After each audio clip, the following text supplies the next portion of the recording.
Okay, good afternoon, everyone. Can you hear me okay? Yes. Okay, great. It's nice to see all of you. And um, I really am always excited about these weekly classes, especially when there's an opportunity to learn from many different people and focusing on how they apply key in daily life. And today is going to be a lot of fun for me and hopefully for you. I'm sure it will be for you. So let me introduce my good friend and colleague, Dr. Mark Stone Sensei. He is a Rokudan, 6th Dan in Shinshin Totsu Aikido, a key rank of Joden. He's a full lecturer, associate examiner, a professor of philosophy. He was an entrepreneur, and he also had a career in private industry as well. So I'm going to give you a little bit of the highlights as it might relate to some of Stone Sensei's presentation for us today. Stone Sensei graduated from Furman University, imagine that, in 1978, along with his bride, Kathy. So they were college sweethearts. And 4 years later, he received a PhD in philosophy from Vanderbilt University and joined the faculty at Furman University at the exact same time I did. So I have known Mark for almost 40 years, 38 years. We first met at a fall faculty retreat for the philosophy department, probably would have been August, in Helen, Georgia, at a state park. Mark and I were the new guys, so we got the loft, the bunk. And what do you do when you have a camp out with a new friend? You start talking about, well, I don't know, how did you get interested in philosophy? Well, I went to a small private liberal arts school, which we both did, College of Idaho and Furman University. He played college athletics, tennis. I played college athletics, ski racing. He got interested in philosophy because as an undergraduate, he came under the spell of really great philosophy teachers who were our colleagues at Furman University. And then at the same time, I remember to this date and have referenced this with Mark a number of times. I told him about Toi Sensei. It's like, well, how did you get to be a philosopher? I said, well, actually, it was an accident. So I was a ski racer, and then blah blah blah blah blah. Toi Sensei this, Toi Sensei that, and so at least Mark was well aware of this connection almost 40 years ago. Okay, so I was on a tenure track job. They were looking for a specialist in Asian philosophy. Stone Sensei was on a 1-year sabbatical replacement position, so it was less stable. But that's why he is a man of many skills and adaptations, because he taught philosophy for 2 years, starting when I did. Then he worked for Furman Information Services, what became the IT department. So he was a computer programmer and a data processing manager. He worked for an employee benefits company for 10 years in Greenville. Then he got the entrepreneurial bug and he founded a software company called ImageTrack that developed and sold software for scanning, storing, and organizing material safety data. I hope I got that right. Okay, good. Thank you, Mark. And then he came back to Furman with a tenure track job. So he's been teaching at Furman now for 15 years. So if you do the math, I met Mark when I was 28 years old. So essentially we grew up together. So we were colleagues kind of figuring out this whole thing called academia and teaching and all that good stuff. So our families grew up together. Our children, you know, were similar ages. And so we went through that whole process together. So he is a dear, dear friend. Here's an interesting tidbit. He's the very first person who not only read, but he generously edited and improved my writing of Living with the Wind at Your Back. I wrote it out longhand like I did at the time, and simply then gave it to my administrative assistant to type up. In the very first look, I said, Mark, would you please look at this? And not only did he look at it, he improved it. You know, my writing was very first draft, and I said, Mark, go at it. He is a very clear, logical thinker, and that helped a lot. So a public thank you. The other thing is, even though we talk about you have to be able to do it, not just say it, two students, Aikido students, Mark and another one, Greg Gardner, who also had an early sneak peek at Living with the Wind at Your Back. Those were the two persons, honestly, that nudged me to say, you know, you need exercises that go along with each of these chapters. So the manuscript itself was not written with the practices specifically figured out. That was like reverse engineered, and really Mark was the one that said, you have to, you know, you have to be able to do it. So those suggestions I remember were from Greg Gardner and Stone Sensei. Okay, he's been the head instructor of Furman Ki Aikido. So not only does he go to Japan to travel and train himself, but many, many times he has taken Furman University students on programs for credit to Japan, and the students are able to live there for 2-3 weeks, just depending on whatever the program is, and train full-time living at headquarters for credit for Furman University. So hats off to him. So many Furman students and faculty have benefited from that. And really all of that is Stone Sensei's doing. What else? He's a super athlete. You know, like, I'm envious. The guy's always in tip-top shape. He's a marathoner, a triathlete. He's done that. That means, you know, biking, running a marathon, swimming, whatever distance triathlons do. He's done all that stuff. Then it was CrossFit. It's like, oh no, now he's lifting tires and pumping iron. And it's like, I'm like just going to the dojo and trying to relax. And he's like totally buff. Anyway, here's another thing. Heiseiji, the place of peace. So we started together the first and still only course that, approved by the faculty at Furman University that fulfills the health and wellness general education requirement at the university. All the other courses that do that are exclusively taught in the health science department, but there's one exception. And that's the course called Realizing Body Mind, which is a literal translation of Shinshin Toitsu. So it's called Realizing Body Mind, one word, just like body mind. And he's been teaching that class. And oh, by the way, the topic today is Ki in Daily Life, and Ki in Daily Life is a textbook for that class. I was just going back and looking at some of those first syllabi this morning, actually.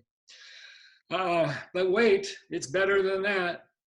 Stone Sensei also, just because he's a bodhisattva, on Wednesdays for at least 10 years, Wednesday morning, 7 o'clock, he is there opening the place of peace to the public, faculty, staff, students, administration, and just people coming in off the street.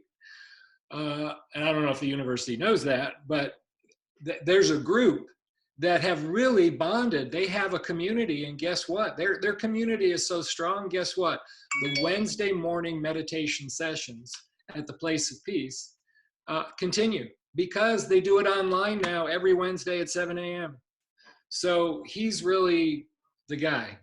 And I'm really excited. He knows Ki in Daily Life backwards and forwards, because again, he uses it as one of, 5 or 6 texts for this class. And again, I love you, my friend. Go for it. I'm going to mute myself. Shainer Sensei, thank you for that very, very generous introduction. I know most of the things that I've done, especially Aikido related, relate to your help and assistance, especially the foreign study classes, going to headquarters. You know, without your sort of helping make the connections with Kaicho Sensei and sort of smooth those things out and pave the way with your experience, none of that would have been possible. So very grateful for that. And definitely we can see on the screen, if you see Matt Atarian, he's one of the beneficiaries of that program, I think. In fact, he went 2 times. So since it's the same course, we had to revise his individual course description the second time, so he could go back a second time. But I think, again, that really benefited him. And I think even now he's sort of benefiting from his, I guess, personal connections that he was able to make with Kaicho Sensei on that second trip. The presentation today is, I guess, partly motivated by my chance to teach Key in Daily Life to undergraduates at least once a year. And so that's why, sort of where I come from, that is, the passages in the book are things that I want to share with the students, not just because I think they're true, but because all of these have been inspirational to me. And I guess one caveat of the discussion is that what I want to do today is not sort of interpret the book for you or to tell you what you should get out of the book or get out of these passages, but just call your attention to passages that have been extremely meaningful to me and to a real important sense, maybe transformative. I keep coming back to them again and again and reading them again with sort of different meanings, and especially given the long time I've been training. So that's, again, what I hope that you get from the presentation. Again, not that I'm teaching you anything, but rather sharing sort of my feelings about the way these different passages have motivated me in the past and continue to motivate me. So again, that's the whole idea. So, and it's always harder for me to communicate feelings rather than some strictly logical point, which philosophers learn how to do that. So again, if you feel like the feelings are not being communicated, don't hesitate to ask questions on the chat. I'm more than happy to say more about each of the individual points that I call attention to. So Rich, if you could show the first slide. So I know we've already talked, maybe even the first or second presentation that Shainer Sensei did. This it's an image, and it comes from the chapter on the subconscious and the idea that the subconscious mind is a storehouse of all our past experiences. Which sort of logically raises the problem if my subconscious mind has lots of negative material in it. In some sense, it's not like a storehouse that I can just go in and take it out. So the issue is, how do I change the subconscious? And I can imagine, I can't remember, but I can imagine my first reading of this or hearing of it at the dojo is like, really? You just sort of add positive stuff in and it gets better. So again, I can imagine a little bit of skepticism, but the more I've trained, the more I've found this passage not only instructive, but inspirational, because I really think that the idea of a universal mind, the more I try to struggle to understand that, means that it's not just your conscious mind, it is your subconscious mind as well. So to have a universal mind that loves and protects all creation means doing something about what's in the subconscious mind. And so to me, this is advice on how to do that. And it is right. I think this idea of incremental change is really true, that you can't change yourself, whether it's just break a habit or change an attitude. It's not something that you just turn the switch and, oh, now I'm better. But it's something that requires incremental progress. So a day at a time, or a year at a time, or a moment at a time. I remember when I first started Key Breathing, the sort of going word about it was that after 5 years, you'll notice a significant change. And I'm like, really? 5 years? I thought, oh, I'll just breathe a week and then everything will be better. So again, I think, again, my experience is that this incremental change, daily, weekly meditation, has been really important to me in sort of changing not just my attitude, but sort of what my subconscious mind holds. I'm sure that the first thing that I thought about in terms of reading this was my own personal development. But as I've sort of, especially gone from working in a business context to an educational context, it's really given me motivation for how I deal with my students and especially interactions with my students. It's only natural to feel like, what can I do? I'm just one person at the university and this is one semester. But to me, I feel like this type of advice applies not only to how I change my subconscious mind and my habits and my attitudes, but also to my role in helping others. That is, change incrementally, sort of be there day to day, instruct them day to day. And I sort of think of Dan Atwater a little bit, because I feel like, oh my God, I've only got 4 years to sort of have continued face-to-face interactions with Mattitarian has been really awesome, because I can sort of see that after 4 years, students continue to grow and develop. And the same thing is true with Patton Sensei, with Nathan. I had him as a student at Furman. He trained for 4 years at Furman, and he was one of the students I was able to take to Japan for the World Conference or World. So again, it's been a real pleasure to see that. And I think, to me, that when I feel like it's impossible to change, to help people to change, I really come back to this passage, that is, you just do it a day at a time, a moment at a time, an interaction at a time. So for me, it's not only about my own personal development, but really helping others grow and develop too. Okay, let's look at the next one. I love this image, and I've always, when I try to teach meditation, which it's like, how do you teach meditation? To me, this image is one of the most powerful images in terms of how it works. You usually think of, there's got to be some sort of technique for meditation, and naturally everyone wants to latch on to a technique. But this image that Toi Sensei uses seems perfectly adapted to what happens in meditation. That is, he talks about, what if you stir up a large tub of water and it gets very turbulent? And then ask yourself the question, how do you calm it down? When we think about our minds and how we operate with our minds, when we're in sort of the third order awareness, where our minds are maybe moving all over the place, we're trying to do 10 things at once, we're thinking about this, thinking about that, how do I fix this problem, how do I manage this? We think that the solution is to do more, to add activities.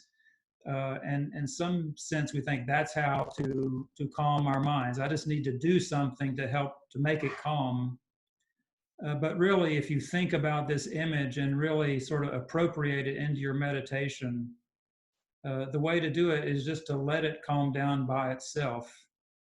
So Toi Sensei points out the human brain works much the same way as this tub of water. When you think, you set up brain waves. Trying to calm them down by thinking is only a waste. I can definitely testify to that. When you try to stop thinking, it only aggravates the situation. So again, in some sense, I have to go back to the first point, that is, just let it calm down by itself, which is something that you just try to let happen day to day, meditation session to meditation session. And so to me, obviously key breathing, it sort of gives you a sort of a technique to help, or key meditation, you have some instructions. But to me, all those instructions help you do is to stop trying to make yourself calm down and just sort of let that happen. As you sit, as your breathing slows, naturally your mind starts becoming calm. And so to me, that's how it works in some sense. And as you become aware that you are becoming calm, then you can sort of come back to meditation the next day with confidence that it can happen again. I know sometimes meditation is like playing golf. Like I go out and play golf and I hit one shot. It's like, oh my gosh, that was awesome. It felt awesome. It went awesome. So far, so straight. And then the next 50 shots, so curved, so hooked, so sliced. Oh, so sucky. Oh, I've lost my ball. Oh my God, not again. But again, after the 51st one, it's back again.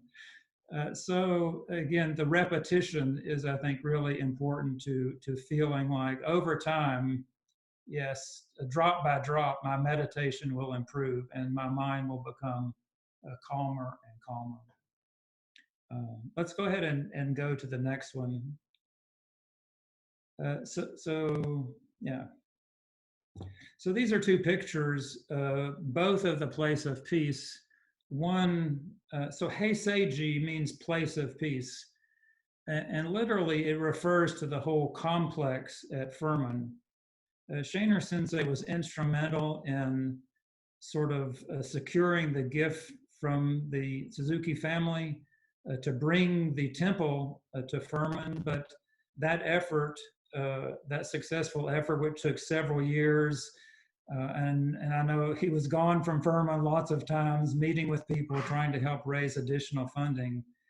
Part of that inspired Furman to completely redo the Asian garden. So the place of peace actually refers to the whole complex Asian garden with the temple there. And so the picture on your right is sort of perspective of that. You can see the temple in the background, and it's you're looking out over a pond through the Asian garden up to the temple.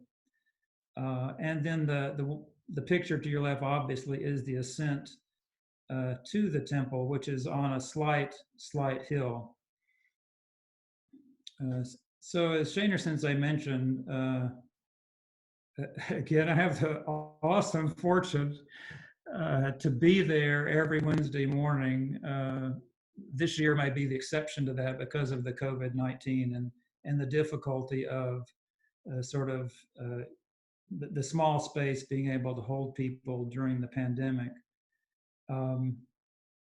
But again, it is a place where it's easy to feel sort of connection with not only others, but with the universe, certainly with your surroundings. And to me, that reminded me of this passage. It's at the very beginning of Key in Daily Life that it's one of the first ones I share with the students. And it goes like this: if we think of ourselves as single individuals in contrast with the great universal, we seem as tiny as poppy seeds. But if we keep in our hearts the knowledge that we're one with the universal, that everything in the universe is of one womb, what need do we have to wail or to be lonely? I know my undergraduates read this, skeptically is not the right word, but from a philosophical perspective, a lot of philosophers say, yeah, if you think of yourselves one way, then these are the results, right? If you think of yourself as isolated, separate from others, individual, then of course, can you hear me? Okay. If you think of yourself as individual, then naturally you're going to feel anxious. Naturally, you'll feel alone.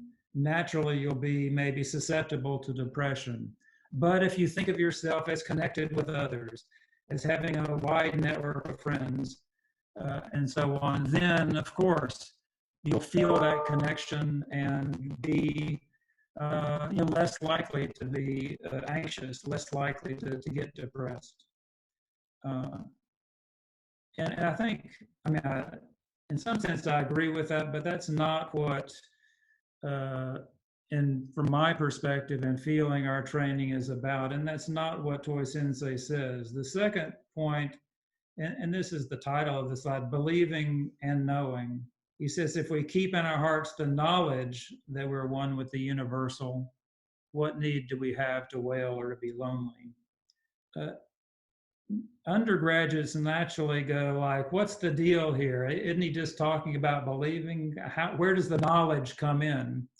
And that's where I'm able to sort of introduce them to key testing, because I think this is the genuine treasure of key testing, that it gives us an experiential knowledge of what Toi Sensei is talking about, and helps us understand and know experientially that this is right. That is, when I take a key test, even, and this is what I say, when we're doing just the standing with mind and body unified, I'll just say, just here's where your 1 point is, whatever it means to you, put your mind there. And then I'll do this test and just tell me how that feels. And they'll say, yeah, that feels stable. And I say, okay, whatever this means to you, put your mind at the top of your head. I know you've done this and said this a million times, right? And they do that, and I do the test, and it's like, what's going on? Like, what happened? And I said, you sort of lost a sort of natural stability. And I said, okay, now let's go back to the original experience. Put your mind at your 1 point, whatever that means to you. And they do that, and I test again, and they feel this natural stability. I said, that's realizing body-mind. That's what the course is about. So it helps them to know, and you're familiar with the expression kigatsuku. It gives them an insight into the knowledge that when your mind and body are unified, or when you realize body-mind oneness, you have a natural stability. And it's certainly, maybe yoga says it helps you to be centered, but this natural stability is something you already are capable of. It's not something, it's already there in a sense. So to me, this passage offers a sort of entry point into key testing and the knowledge that it gives us of this universal truth, that we're connected in a fundamental way to the universe. Again, I have the pictures. Again, the images always, when I'm there, when I'm at the temple, to me, these are a perfect place to sort of feel that connection. So independently of key testing, that is, when you calm your mind, you can feel that connection, whether you're just strolling around the garden or sitting in the temple looking out, or even sitting in the temple looking at the front. The thing about what makes the image on the right so perfect for me is it is very traditional in the sense that you have a landscape in which you have water and mountains. So waters and mountains, in some sense, together represent the universe. So again, that's why I chose, the second reason I chose this slide, especially that one on the left, that it is a place in which is representative of our connection with the whole universe. All right, let's look at the next slide. The next slide calls attention to passages which, again, reference many of the things we've already talked to about, what is our mission? How do we affect change in the universe? How do we affect change in our daily lives? And one of the things I actually have included a quotation from Shainer Sensei's book.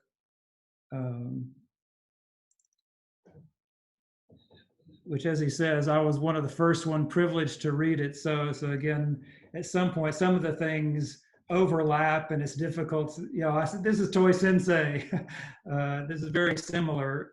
I think the quotation I have is in some way clarifies and captures the things that Toi Sensei says in the first two quotations. The first one is this idea that whether we're here or not, creation is constantly growing.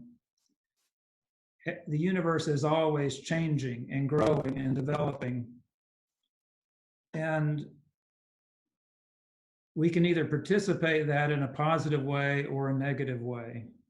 And to me, that's sort of how it's important to understand our mission. How can we contribute in a positive way to the growth and development of the universe, of our students, whether Aikido students or my Furman students or my colleagues or my friends or my family? What's the best way to do that? And the second one is that it's a little bit bothersome. You want to say Toi Sensei is just all about plus key, but he does recognize if there's a plus key, there's a minus key. And it's up to us to choose. And that's something it seems like we can choose. He says, if we would walk in the sun and lead a life of activity, we must develop plus key and make a plus use of our mind and adopt a positive attitude. But the attitude we select is up to us. So that raises the issue of responsibility.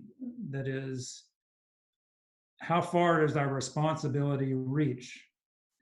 And certainly philosophers talk about free will and determinism and this and that. And I think the best way to capture that is to say our responsibility reaches as far as we can choose. If we can choose it, then we can be responsible for it. If we can choose it, again, I know these slides aren't all that sexy, but if we can choose it, we can be accountable for it. So I like those two words together. I know in Shainer Sensei's book on business, he emphasizes the importance of accountability with any sort of institutional change, and that's where metrics come in. For us, I think key testing, this is where key testing comes in, to keep me accountable to my personal development, my attempts to change my subconscious mind. And I think it is right that our choices are all ultimately come back to our universal mind, our conscious mind, our subconscious mind, and maybe even our unconscious mind. And so that's why it goes back to maybe the first slide, this idea that it is important to focus on our subconscious mind and do what we can on a daily basis, hourly basis, to try to improve our subconscious mind, because ultimately this is going to be fundamental to maintaining in daily life a positive attitude about things.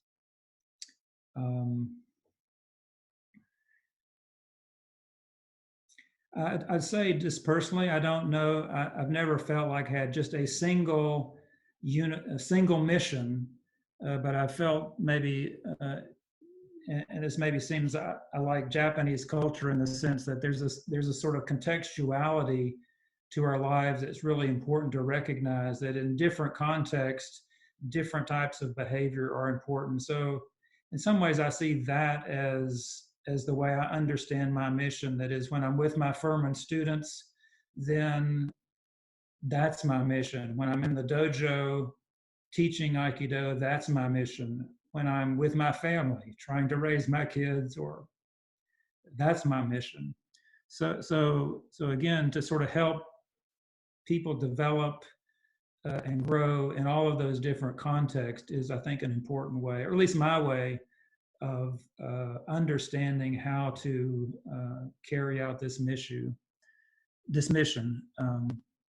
Okay, let's look at the next slide. I sort of misremembered where this image comes from. I was thinking it was actually early on in key in daily life, but it's actually in the chapter on non-dissension. And I certainly always think of this when I'm teaching unbendable arm. I sort of think of this idea that key is always flowing. And so unbendable arm is a way to tap into that by not tapping into conflict. And so I love this passage where Toi Sensei talks about non-dissension. He says, demands the strongest spirit and the complete supply of plus key in body and spirit. He said, okay, I can do that, I think. Then he says, the situation is something like that of a clear spring bubbling from the bottom of a pond, so that on its way to the surface, not one drop of the pond's sullied waters enters the clean stream. So in some ways, it's like I'm thinking, oh, drop by drop, I can do that. This moment I can be plus. Okay, now I can be plus again.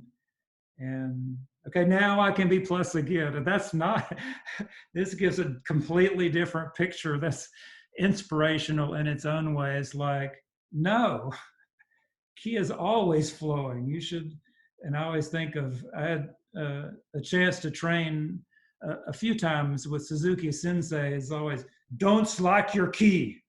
It's like, okay. So you don't say, how do I prevent from slacking my key? You just do it. So again, and I think to me, this is what's really helpful in taigis is like, there's these moments when you're doing a taigi or when you're doing five art, something like that, that we recognize they're more advanced because there's a seishi, there's a rest.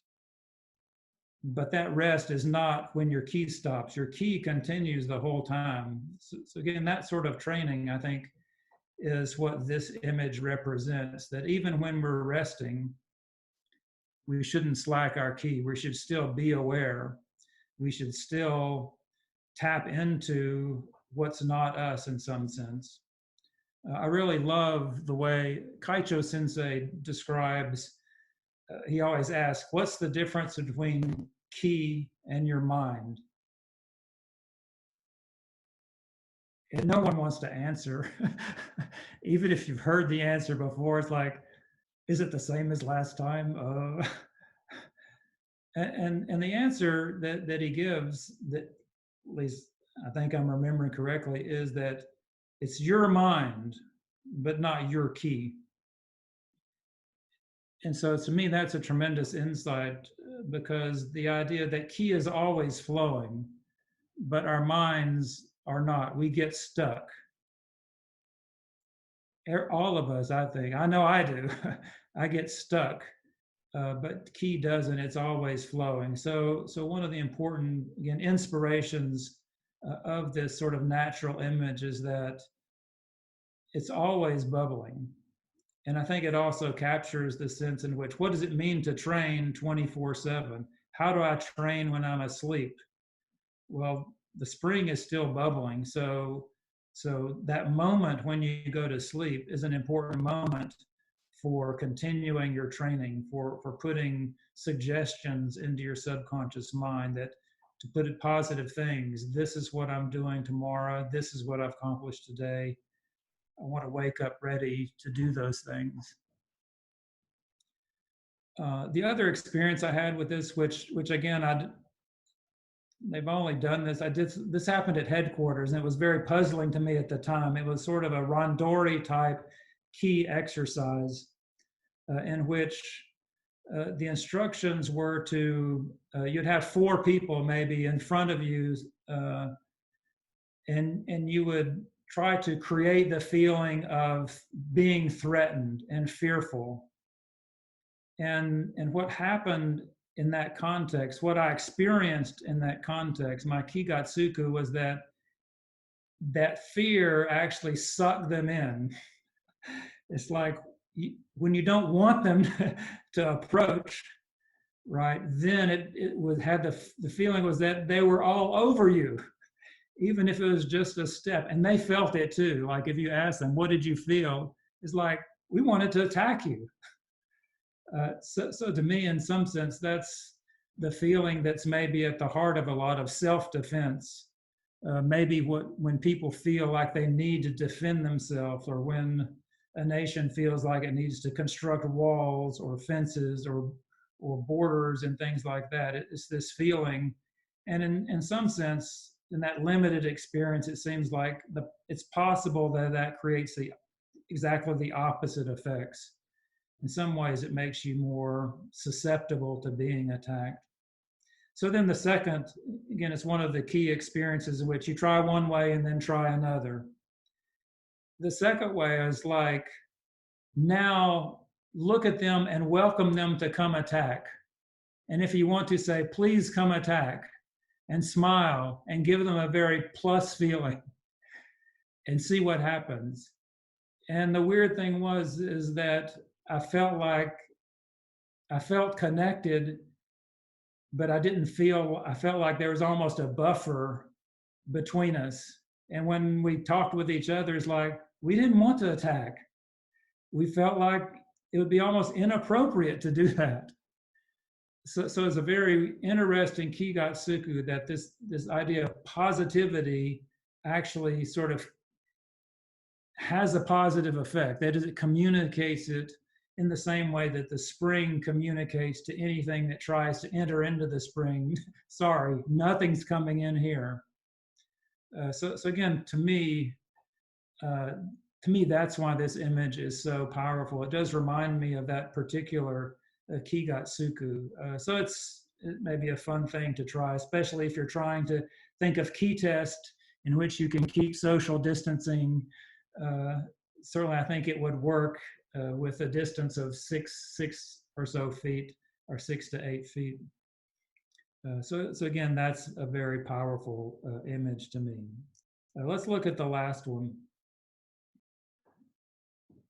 So I wanted to use the image because we're already familiar with it. We've talked some about it, and to me, I feel like it's really appropriate to understand at least one way of understanding non-dissension. The first two aspects are maybe the way I understood it experientially. Like, what are the possibilities? Whether it's someone attacking, or someone criticizing, or someone insulting you, or something like that. Certainly, I'm around people, and I know I do this, in which there's conflict. That someone says something and you react by saying the wrong thing, and it just escalates the conflict. I don't know about you, but some of my parent-child interactions have certainly been that way. I'm going to go out. No, you're not. And you know that it doesn't go well after that.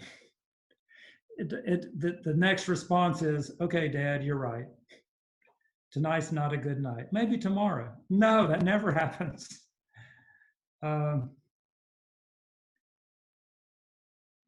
That, for me, would happen sort of when I have maybe the upper hand. Like when the power relationship is clearly apparent, is in terms of the context, it has a power relationship over the child. And so you feel like you can respond that way. When it's the other way, again, just personally, I'll have to admit, I tend towards the passive aggressive. And so to me, this was is a real struggle to understand non-dissension in some positive way, because I think for me, the natural way in which, if I'm on the sort of bottom of the power relationship, is to understand non-dissension as passive endurance. And so I really like this passage and come back to read it. Locking up the speech and actions of your opponent in your heart is not real non-dissension. It's endurance. Though you say nothing with your lips, your feelings may be seething within you. This too is a sort of battle.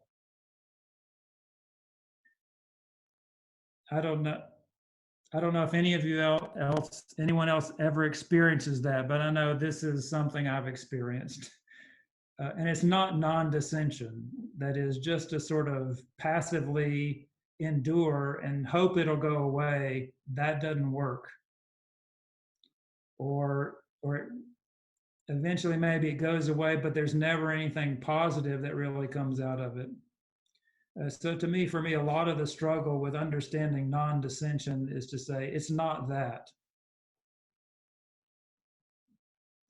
So the rest of this is the non-dissension we're speaking of arises when we don't harbor feelings against our opponent, but with the magnanimity of the sea that accepts all tributary streams, maintain a waveless calm in our own hearts.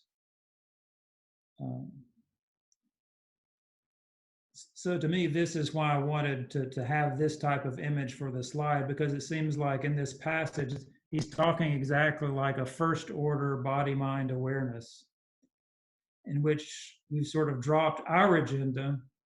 We've we've tried to stop thinking relatively.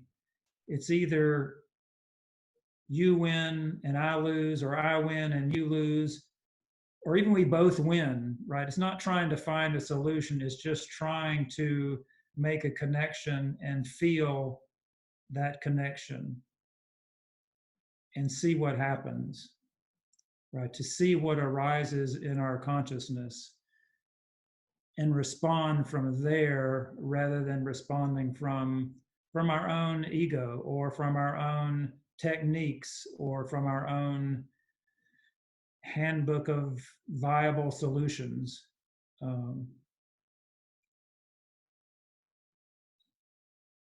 And is that possible? Sometimes it is for me, sometimes it's not. So naturally, the question arises, how do you do that? How do you get that feeling? How do you feel this sort of waveless calm in your heart?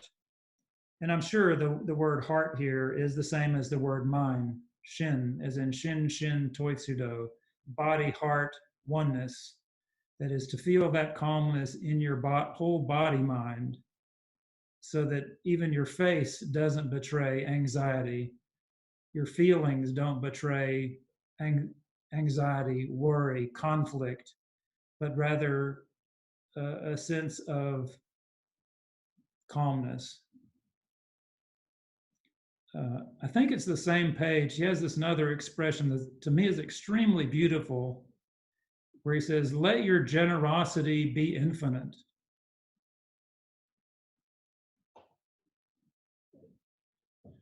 Let your generosity be infinite.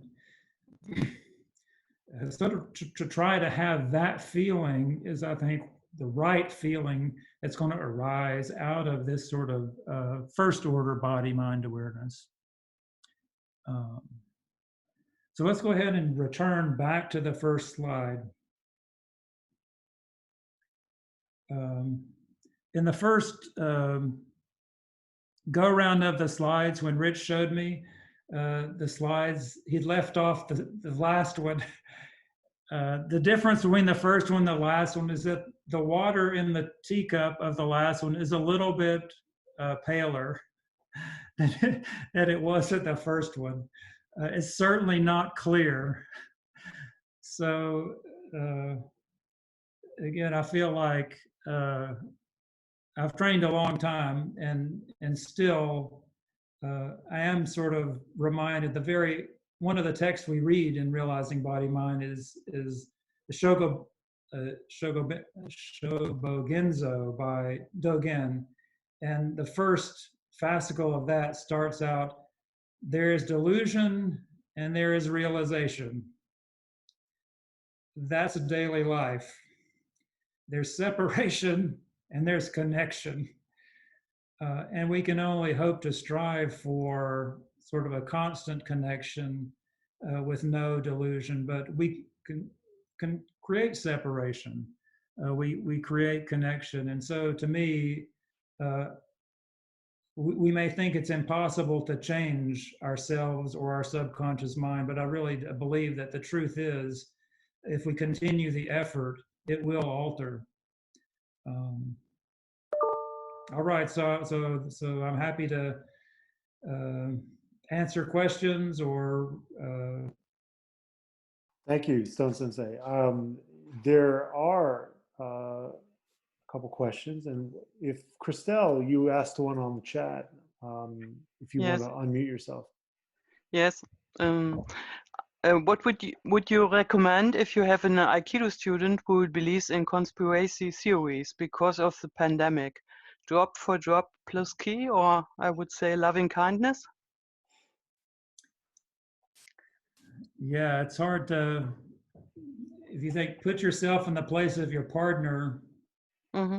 it's difficult in this case to do that just because the conspiracy would have to be so widespread and the data so fabricated that it's difficult to do that. But I think obviously people do believe these theories, and it's difficult to sort of point to any particular thing that can refute a conspiracy theory. Again, I think the idea to just to try to understand and respond as sympathetic as possible. For me, is it's like I know people who've had coronavirus, and so it's difficult for me to believe. So I just sort of confess my own. It's making a confession. It's difficult for me to believe that there are people that want to infect millions of people with a virus. And so again, it's just as a conversation unfolds, I think the idea is just to try to feel maybe where that idea or feeling is coming from, and do your best to respond as sympathetic as possible. Yeah. Thank you. Yeah. Thank you, Sensei. We also have a question from Matthew Atarian. Sensei, thanks again. That was a great talk. I really enjoyed it. This just came to mind out of curiosity because, as Shainer Sensei said, you get students for 4 years and then they're gone. And changes drop by drop, as you've also said. But when you have students for 4 years, what is one way in which you hope they would change? Again, no one's going to become, perfect or change a lot in 4 years. But what is one way you really hope students will change through this training during their 4 years at Furman? I guess in two ways. One is that they can experience the sort of differences between the different cues and the arts. That is just the sort of aspects of Aikido training. That is, that they can sort of see what it means to be clear about their own physical movement and the way their mental clarity affects that, just at a very basic level. And then the second thing, just to sort of see the second step, right? To see that there's some rhythm in everyone's movement, especially in the movements we're trying to practice. And without going through all of the sort of stages, so if someone comes in as a junior, which happens, right? And so I'm thinking, okay, this is 1 year, maybe 2 years, or even they come as a freshman, I'm going like, this is going to be 1 year because this looks like a person that's going to, and I've had this, I wanted my students there for a year and a half, and then the fraternity, right? And then that was it. So what I hope is to try to give examples to sort of show how those things relate to daily life, especially their daily life as a student. The sense of trying to be clear about what it is they're trying to get out of a course, the sense of clarity in terms of how to study, especially how to deal with anxiety, because since you've been to Furman, it's probably the same at every university. There's some anxiety among students all the time about everything. So how to have a feeling of calmness, whether it's taking a test or trying to fit into a social group or trying to do Aikido techniques, just sort of try to learn how meditation can help with that. but certainly how just the Aikido practice can help. Thank you, Sensei. Yeah. Thank you, Sensei. I did have one question too. Yeah. Did you copyright the phrase meditation is like golf? Because if you haven't, I might want to use that for my book. Go ahead and use it. It's not copyrighted. My own experience, I was sort of speaking from my own experience, is like, what makes me want to play is that one shot that is just like, oh my goodness, this felt so good and it went so straight and so far. And then duplicating it is a different matter. Thank you for that. Yeah. So Sensei, there weren't any more questions. So I was going to hand it back to Shaner Sensei to close our session and any other announcements. Thank you. So Stone Sensei, first of all, thank you very much. That obviously you have studied Ki in daily life for a long time, and you pulled out just beautiful passages and commentary, and I think everyone appreciated it very much. It was extremely thoughtful. Other than the thank you, I want to tee up next week. On your screen there, in one of your little boxes, there's Orwat Sensei, Bill Orwat Sensei. Raise your hand, Bill, from Philadelphia. So let me just I'm really excited about this because Orwat Sensei is Pierce Sensei's most senior student. And so that means I have gone to him for like all things Pierce Sensei all these years. And I very much appreciate the relationship that he has with Pierce Sensei, and also how supportive he has been. He is a Godan. He's an associate examiner, Joden in Ki, full lecturer. And as I said, he's been training a long time and knows Pierce Sensei inside and out. But what he's going to talk about, in addition to his experience learning under Pierce Sensei, is, in fact, the last time, I think it was last September. Well, the last couple of Septembers when I've been going up there, I've been able to spend more time with Orwat Sensei and learning about his background. And I reached out to him because he's got really colorful stories. He spent a lot of his career working for the government, but his stories come from his time working in private industry, where I know he had the opportunity to really apply key principles in some interesting situations. He's going to talk about some of those situations in Costa Rica, in El Salvador, in Beijing, in Japan. So they're colorful stories, and I know that he's got good key lessons so that if we encounter, you know, difficult situations, then we might remember how Bill handled it. And I'm looking forward to hearing from that. And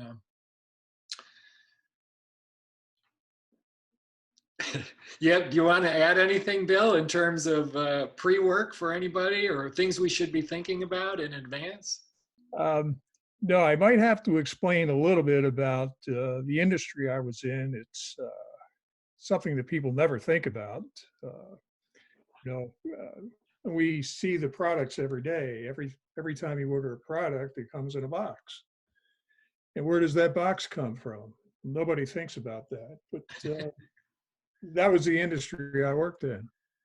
And not to bore anybody, but I'll cover a little bit about that. But that's one of the reasons that I got to go to all these places.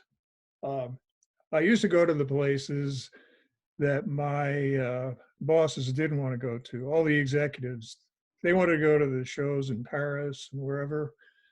But as far as Latin America and wherever, let's not go there. But actually, they were quite rewarding. So I think I'll leave it at that.